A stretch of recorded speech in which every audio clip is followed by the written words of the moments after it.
Corona virus महामारी के बीच भी पाकिस्तान अपनी नापाक हरकतों से बाज नहीं आ रहा है। भारत में आतंकी साजिश रचने वाला पाक भारत पर आरोप लगा रहा है कि गिलगित बाल्टिस्तान में भारत जासूस भेज रहा है और भारतीय जासूस पकड़े जाने का दावा कर रहा है, जबकि पीओके तो भारत का ही हिस्सा है। तो जासूसी किस बात की? जासूसी तो पाक भारत की करा रहा था और पाक अपने कारनामों को छुपाने के लिए भारत पर आरोप लगा रहा है।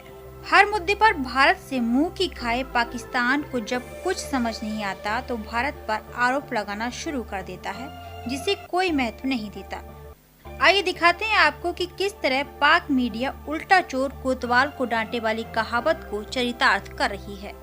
हमसाया मुल्क भारत से तमाम तर सूरत हाल में यही सोचा जा रहा था कि अमन की कोशिशें होंगी। हर मुल्क इस वबा से बड़ा मुतासिर हुआ है, मगर गिलगित बाल्टिस्तान से भारत के 2 जासूस पकड़े जाना, उनका गिरफ्तार होना, पाकिस्तान में तखरीबी कार्रवाइयों में भारत का हाथ होना, आखिर भारत चाहता क्या है? अमन को सबूताज क्यों करना चाहता है? आखिर भारत का मंसूबा है क्या? इंडिया के हवाले से ज़रा गुफ्तगू करते हैं। ये इंडिया चाहता क्या है इस वक्त, जब सब लोग अपने अंदरूनी तौर पे वो एक जंग का शिकार है, जिस जंग से वो लोग लड़ रहे हैं, पाकिस्तान भी लड़ रहा है, वो भी, मगर ये भारत चाहता क्या? मंसूबा क्या है? तकरीबी कार्रवाइयों से बात नहीं आएगा। चाहता है वो उसमें छुपाते नहीं है।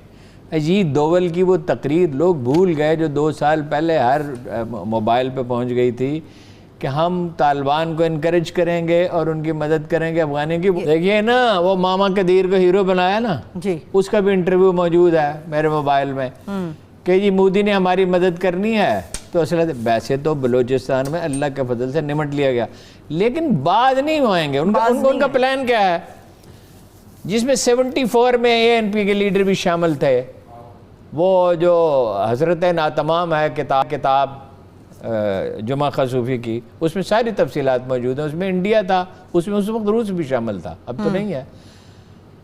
वहाँ जनाब पख्तूनख्वा से लोगों को ले जाके तरबियत भी दी जा रही थी। अब वो लीडर इस दुनिया में नहीं, मैं उनका नाम नहीं लेता। उसको शामिल किया जाए अफगानिस्तान में पख्तूनख्वा को, बलूचिस्तान को अलग किया जाए, सिंध को अलग किया जाए। एक ज़माना था जब दहशत गर्दी, आपको याद है 3 से 5 बड़े धमाके होते थे। चीनी इतने मायूस थे, उन्होंने अल्टरनेटिव मंसूबा बनाया था ग्वादर के लिए। हो सकता है अफगानिस्तान के रास्ते कभी वो तो बड़ा जाना पड़े। देखिए नाकाम हो गया इंडिया। ये जंग हमने जीत ली है, लेकिन जंग जीतने पे तमाम नहीं होती।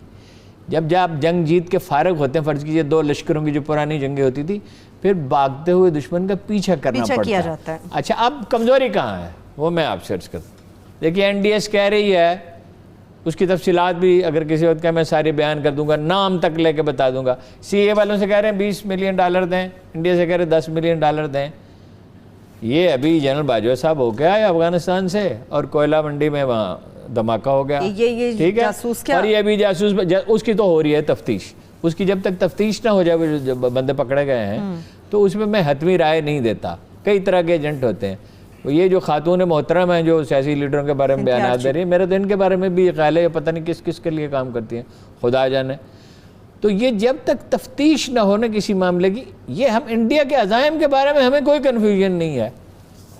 वो याद है वहाँ क्या लेने के लिए आया था, लेकिन इस मुल्क के साथ जिसने गद्दारी की उसका हुआ क्या? इंदिरा गांधी का क्या हुआ? यहाँ पाकिस्तानी उन सियासतदानों का क्या हुआ जो मुल्क तोड़ने में मुलव्वस है? शेख मुजीबुर रहमान के ख़ानदान का क्या हुआ? ये किसी ने सच कहा था, बड़ी शानदार इस्तिलाह इस्तेमाल की थी, ये हज़रत याहिया की ऊँटनी है।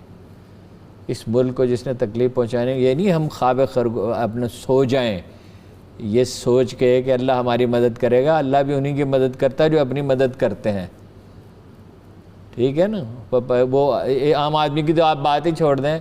जनाब रसूलुल्लाह सल्लल्लाहु अलैहि वसल्लम को शेब अबी तालिब से गुजरना पड़ता है, ताइफ में पत्थर उन पर बरसाए गए, उनकी तौहीन की, और किसने की? बदतरीन जो खुदा की मखलूक थी।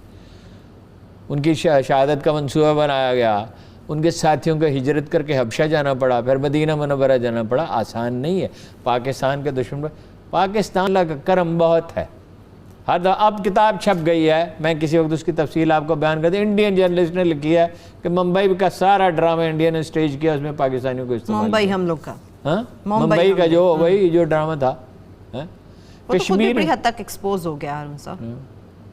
نہیں مگر ہمارے ہاں لوگ ہیں. ماما قدیر ہیرو ہے. یہ لیبیا میں ایسی فوج ہوتی, شام میں ہوتی, یمن میں ہوتی, اور کتنے ملک ہیں جو عرب برباد ہو گئے. اور سعودی عرب کے بارے میں اس نے کہا کہ ایک ہفتہ ہمارے بغیر ملک نہیں چلا سکے. یہ آپ دیکھیے, فوج کا مطلب یہ نہیں ہے کہ اپنی حدود سے تجاوز کرے, سیاست فرمائے. اس کا کام ہے سول اداروں کو مضبوط کرے, پیچھے ہٹے. یہ فوج کا کام نہیں ہے کہ ہر چیز میں دخل دے. اگر یہ انداز فکر ہو جائے گا کہ ہم ہی سپیریئر ہیں اور ہم ہی سب کچھ کریں گے, یہ نہیں ہے. ملک چلتا ہے سول اداروں پہ. اچھی پولیس, اچھی عدلیہ سب سے پہلے.